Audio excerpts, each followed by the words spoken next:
I'm sure you've seen around that new social trend, which is wellness and recovery spaces, saunas, ice baths, and biohacking together, taking care of our body together, detoxifying together. There are a lot of trends and events all around the world around recovery spaces. It's refreshing, it's beautiful, it's also nice to be able to socialize around something positive and good for ourselves. If you compare going to clubs and consuming substances, alcohol, and drugs, to going to the sauna with your friends and socializing in a wellness, healthy environments, yes, it's a beautiful trend. I see cool concepts popping up here and there. Now the sauna is becoming a club in certain countries. So it encourages people to kind of like take care of themselves and enjoy life and have fun in a different way. But also to every trend, its downside. And the downside of sauna is how we do it and how many times a week we're doing it, how long. The fact that you socialize into wellness and recovery spaces is a beautiful way to end your day, to start your day, or the weekly reunion with your friends, or all these kind of things, which are pretty cool. And I understand that people enjoy it.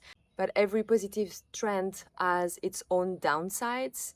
And I feel that everything that can impact your body in a positive way can also impact your body in a negative way if it's not done properly or if it's overdone.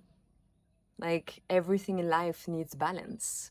And this is the awareness I want to bring today around when do we sauna, how long do we sauna, before or after a meal. These social slash wellness moments are wonderful and most of the time positive for ourselves if it's done at the right time of the day, before a meal, or at least the right amount of time after a meal. These wellness recovery spaces are open all day long, and there are sometimes offering social nights around the sauna. So you have somebody to lead the way, and people would come and enjoy a sauna session together in the evening. There is one thing that is extremely important when you sauna is when to do your session or how long after a meal you should sauna. Because what I've observed around me is people eating and going straight to the sauna. And this is where the positive aspect of the sauna and the wellness activity that you are doing becomes harmful for your body. So what happens when you eat? When you eat, the blood flow is redirected to your stomach, your gut, for digestion. So your body is entering a parasympathetic mode. The body is focused to digest, absorb, collect nutrients, vitamins, and redistribute these vitamins all over your body. So there is an activation that is happening right after a meal. On the other hand, what sauna does to the body? So sauna is heating up your body and is pushing the blood flow to the skin. So that's why detoxification happens. It's like it's kind of like taking the toxin out of your body. So it's pushing the blood flow out of the skin. It's also like kind of activating a mild stress response, and it also increases your heart rate.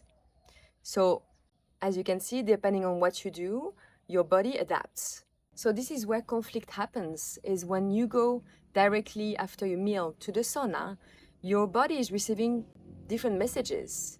It's receiving the fact that it should focus on the stomach, the gut, the digestive system to be able to do its job properly and receive the goodness from the meal. But at the same time, there is the heat, there is this like detoxification process, and the fact that it's receiving the message to also focus on the skin. So the result of this conflict is like you are dividing your body's energy, and you're also like confusing on where is the priority and what you should be doing right now. And this usually leads to dizziness, discomfort, body discomfort. It can also lead to nausea and digestion discomfort, actually. So your digestion becomes sluggish and your sauna session isn't efficient because the body cannot do both at the same time. You need to respect a certain timing in this process. So if you had a big full meal, you should wait from 1.5 to 3 hours before you're able to go to the sauna. If you only had a snack, you can wait, let's say 45 minutes to an hour. But if it was a full meal, you have to respect that time. So basically, you should allow your body to do and go through its own process in the right way and to be able to enter into this like parasympathetic mode so it can digest and take care of your body, and then you can detoxify.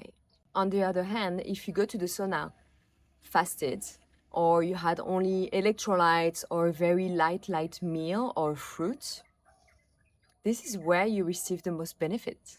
Better circulation, a very high detoxification, and a lot of mental clarity because your body hasn't had any food, so is not into digestive mode, and it can focus on detoxification. And after your sauna session, every sauna session, make sure you rehydrate yourself, drink electrolytes, and replenish your body. Replace and recharge your body with new minerals. In that state, your body is receptive, absorbent, and relaxed. So that's the best moment to allow minerals to enter your body. So basically, wellness is not just what to do, it's when you do it and how you do it. So make sure you do it the right way so you can serve the body in the best way possible. And by doing so, wellness social trend will also be serving you.